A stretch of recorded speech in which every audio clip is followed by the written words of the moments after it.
Your colony's first bad tides are going to be painful, but what if they don't have to be? What if you can ensure that the bad water never actually gets to your colony? So let's talk about every single method that you can use to divert bad tides away from your colony and then automating the process so you never have to worry about it ever again. This video has chapters, by the way, so you can skip to a skill level that you're more comfortable with. Now we're not going to be using dev tools for this first demonstration, so let's let our beavers start working on this. Before you can even consider diverting a bad tide, you need to get to your water source, okay?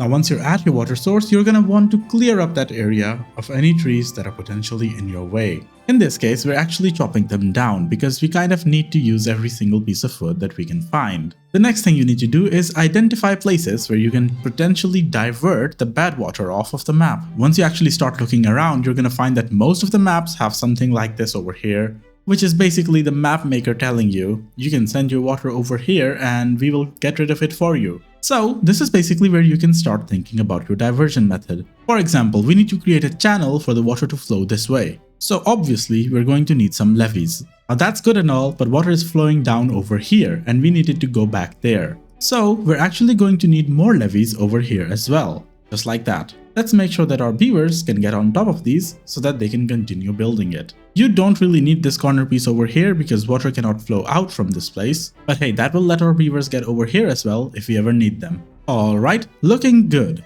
Next up, we need a way to stop this water from actually flowing down here, because if it's a bad tide, then we kind of want all of this water to go off the map, right? Now if you're ever confused about the height that you want the water to stop flowing at, then you need to place some guides for yourself. In this case, we're gonna place these two levees over here, and these are gonna let us see the height of this outlet over here. Now looking at this from the front, we can see that alright, we need to stop the water flowing from this tile, the tile above it, as well as this tile on top. So let's do that. We're gonna place levees over here at the bottom, then over here as well. However, this is where we need to stop because we don't really want to send the good water over there. And if I place levees on top over here, then all the good water is gonna flow off the map as well. And we don't need that. So we're going to be placing floodgates over here. But really soon, you'll realize that, wait a second, the beavers can't walk on top of the floodgates. So how are you gonna do that? Well, if I'm being honest, then there are countless ways to get this done, okay? And right now, this is what I would do if I were playing, for example, on hard mode and I needed to get this done quickly. I would place a staircase so my beavers could actually finish up those levees back there. But before they can actually finish them up, I'm gonna pause this last one. Actually, no. What's the point of watching this video if I do everything perfectly and don't show any mistakes? We need to provide paths for our beavers to actually be able to come down here, because if the building construction is too far away from the path, then they stop building it. So every now and then, you're gonna want to extend your path. So this bottom levee got finished, the water level rose up over here. And as soon as the top one finishes, you're gonna see what's wrong. Yeah, basically half the fresh water is going off the map. In order to solve this, the simplest solution is just to build a few dams over here. In this case, it's going to be 1, 2, and 3. The beavers do need to get down here in order to reach this third one, but ideally you would have placed these before closing this place off. Alright, so now that we have dams over here, all the water is flowing down here just as it used to, except it's just flowing down from the top of these two levees. What else can we do now? This is where a quick and dirty solution usually works really well. You do need to micromanage this a little bit, but basically, what we're doing is placing floodgates one at a time. And as soon as this one is done, you can just destroy the staircase and add a floodgate over there as well. There we go, looking good. Now the good thing about floodgates is that you can change their height. So for the most part, as long as I keep this underneath 0.65, all the water is basically going to flow down here and none of it is going to flow off the map from back there. Excuse the sloshing over here, it's going to settle down in just a bit. I went a little ham with the opening and closing over here. Now I want you to imagine really hard that there's a bad tide starting, okay? So what you're gonna do is you're gonna raise these floodgates all the way to the top so that when the bad tide starts, the bad water goes off the map instead of into your colony. So let's imagine a bad tide starts right now. Okay, what would that look like? And okay, nothing happened. Our colony is safe, we have our water, and we can basically just treat this as a regular drought, which is the whole point over here. Oh wait, we could have just placed these back here. That's fine, that's fine. We're gonna use this moment to now show off automation. Let's go. Alright, so that's the floodgates done. We're just gonna close the ones back here and open these ones over here. Now, if you're new to automation, then you definitely need to place the lever, and it's gonna make sense why. So let's place one over here. Whenever you place one of these crazy buildings, you need to make sure that you name it appropriately. In this case, I'm just gonna call it We're All Gonna Die. Now, you don't really need to play around with any of the settings. Simply select your floodgates, click the automate button, and click this lever. Select your other floodgates, click the automate button again, and click this lever. Now with each of the floodgates, you're going to have some additional settings. Whether or not the lever is off or on, the floodgate can be set to a different height. In this case, when it's on, we want it to basically be at 0, and when it's off, it can be at the usual 1. The floodgates over here need to be the opposite settings. Simply click on the lever and toggle it on and off. Your floodgates will listen accordingly. Now it is a good idea to come over here, click on this customize button and change this to red, so that you can tell that you're still sending all the water off the map. Fun fact, by the way, if you pin the lever over here, then you can toggle the lever by just clicking on this pin. Yeah, don't create too many problems for yourself by spamming this. Okay, this is all fun and whatnot, but if I'm being honest, then I'm too lazy to press a button. Give me a solution where I don't have to do that. Because what if I forget about pressing a button and then all of my people are dead, you know? Let's come over to the contamination sensor now. We're going to place one right over here upstream from the water that's going into our river. You can leave the settings as is, but we can't really use this contamination sensor directly in this exact situation right now. And the reason for that is fairly simple. We're gonna have to actually show it to you. If we set the floodgates to use this new contamination sensor as their input and the bad tide starts, what's going to happen is, as expected, the bad water does not go into our colony. But you see, the problem actually happens when the bad tide ends. Because as soon as the bad tide ends, the sensor will turn off way before all the water gets cleared out, which basically sends a lot of contaminated water, depending on your reservoir and how it actually works, downriver into your colony. So what's our solution? Now you could say that alright, you can place another contamination sensor all the way back here,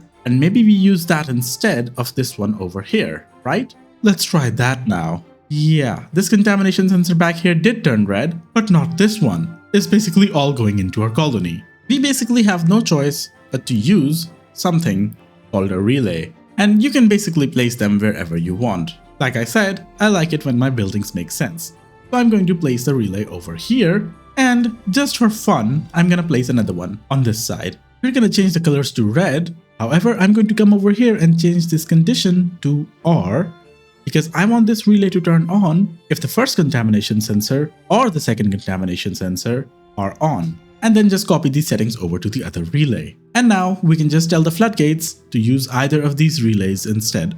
As soon as the bad tide starts, this contamination sensor turned on, which caused both of these relays to turn on as well. And now finally the one back there is also gonna turn on. And as the bad tide ends, the relays are not going to turn off until both of these sensors have been turned off, which is when water will continue flowing down your colony as usual. Okay, so that's the contamination sensor, but we also have something else that we can use, which is the weather station. The weather station can also be placed wherever you want. In my case though, I'm just gonna place it right over here. And what we're going to do is tell it to turn on when there's a bad tide. Once more, make sure that it's red. But we can't use the weather station in a setup like this, because we're going to have a repeat of the original problem where a lot of bad water comes into our colony as soon as the bad tide ends. You see, in order to use the weather station, we need to come all the way over here to the bad water source. And you're actually gonna want to clear things up, because we are going to be diverting bad water off the map right at the source. And in order to do that, you need plenty of endgame resources.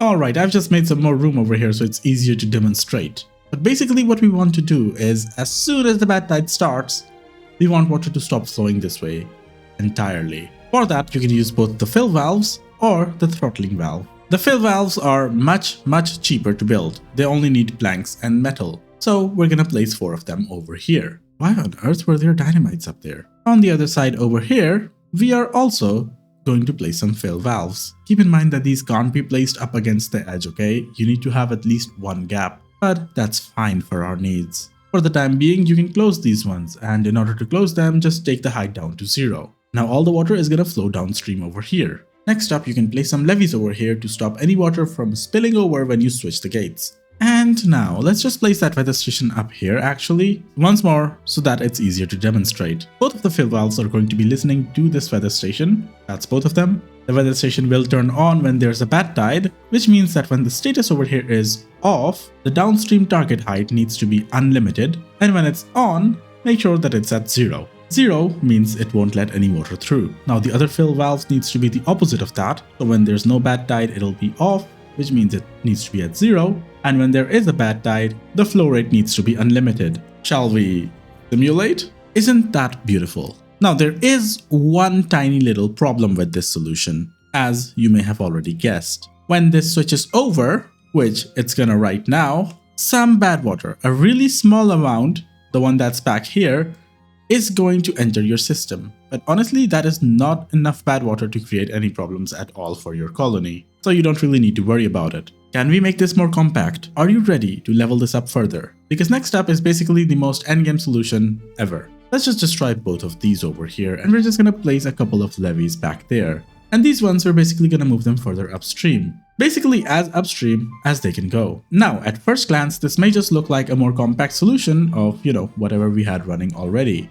But it's really not. Let's just place a double platform back there, and unfortunately, we cannot cover the water source at this height. But we can cover it at this height. And now all we need to do is place levees to block all of these holes around the overhangs and place impermeable floors on top, just like that. Now you might be asking, what on earth did we just do? First of all, let's see if we can get a bad tide. That's a bad tide. None of the water actually came over here because all of it is flowing out from this side. And now, if the bad tide ends, there we go.